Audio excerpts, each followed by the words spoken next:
கன்னியாகுமரி மாவட்டம் நாகர்கோவில் அருகே தொடர் மழை பெய்து வந்ததால் சாலை தெரியாமல் பரங்கிக்கால் கால்வாயில் கார் கவிழ்ந்து விபத்து ஏற்பட்டுள்ளது. இது தொடர்பான கூடுதல் தகவல்களை எமது செய்தியாளர் சுரேந்திரன் வழங்க கேட்போம். சுரேந்திரன், இந்த விபத்தானது எப்படி நடந்தது? விரிவான தகவல்கள் என்ன? நிச்சயமாக கன்னியாகுமரி மாவட்டத்தில் இந்த காலை முதல் தொடர்ந்து கனமழை பெய்து வருகிறது. இதனால் நீர்நிலைகள் நிரம்பி ஆறுகளில் வெள்ளப்பெருக்கு ஏற்பட்டுள்ளது.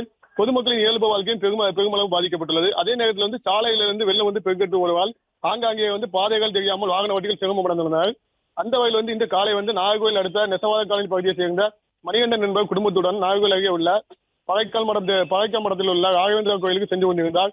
அப்போது நாகர்கோவில் ரயில்வே சாலை பகுதியில் வருகின்ற போது சாலை முழுவதாக வெள்ள நீர் கரை புரண்டு ஓடியதால் பாதை தெரியாமல் பாறைக்கான் கால்வாயில் கால் கவிழ்ந்து விபத்து ஏற்பட்டது. மேலும் கார் முழுவதுமாக நீர் நிரம்பி வழி சென்றால் கார் அந்த பகுதியில் கால்வாயில் மூழ்கி பரபரப்பு ஏற்பட்டது.